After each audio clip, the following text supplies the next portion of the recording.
Let me explain something to you, friends. Once you have awakened, once you have opened your eyes and you realize there is an opposition and that you are being suppressed, you now have the responsibility to do something about it. You can no longer be the victim and say, I am being suppressed by the opposition and therefore I'm a victim. You now go, aha, there's rules to this game. I'm going to figure out and win. The main thing that you are lacking is focus. Because when you are a person who has a lot of focus and can focus in on a singular thing, then it's very easy to actually get the know-how and the tangible knowledge needed to accomplish your goals. And second, when you're focused in on a singular task and you can do that for a long time, you really start to enjoy it. You have to be driven by something. And so the first construct that's very helpful, and it's also a very short-lived one, is called inspiration. Inspiration, real simple to define, it's the thing that gets you going, a little squirt of juice in your thigh. Because most people, like you said, you started to get a little muscle, started to feel a little bit better about yourself.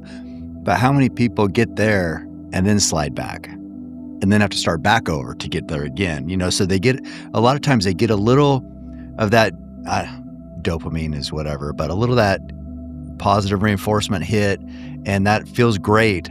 But then they still can't make that consistent, because life gets in the way, or they get distracted, or they lose enthusiasm, whatever. The key is that consistency, decade after decade after decade.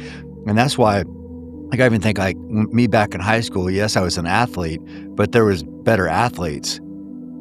Now I've been doing it for 40 years. There's nobody that was better than me that's better than me now, right?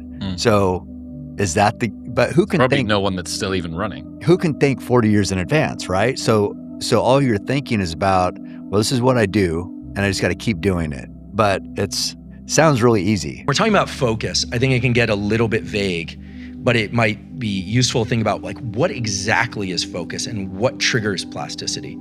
So the brain loves to be able to just do things, pick up coffee cups and drink and walk and talk and do things and not put much energy into it. When we decide to focus, what the brain really does is it switches on a set of circuits that involve the frontal cortex and nucleus basalis and some others, and it's trying to understand duration, how long something's going to last, path, what's going to happen, and outcome, what ultimately is going to happen. So duration, path, and outcome.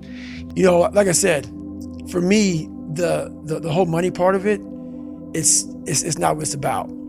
I'm all about that growth, and that growth isn't in these massive paychecks for speaking to corporations, stuff like that. The growth for me is in that $12 to $15 an hour when you're out there and it's like 20 degrees and you're freezing your ass off and you're thinking, you know what? I don't need to be here anymore. So inspiration is critical, because if nothing inspires you to do something about what it is, whatever you want to do, it is maybe definitionally impossible for you to do it, or if we grant some leeway there, highly unlikely. And so people who are paralyzed in fear or that have a hard time initiating, sometimes the key is to raise the level of stress and agitation. This is why deadlines are so effective. Right. This is why fear is so effective. It showed me even more of what we have as humans, if we're willing to go there and we're willing to push that extra step. And like I say, I always tell people, a lot of people, man, how do you do what you do? At the end of the day, I ask myself one question: can I take one more step? And usually the answer is yes. So if you can answer that question and not take another step, that is real failure. That is real quitting. And so especially in the US, we have a culture in which stress has been created. These ideas around stress is that it's terrible for us, when in fact stress is designed to move us forward towards these action steps that are rewarded, which then move us forward, and so on.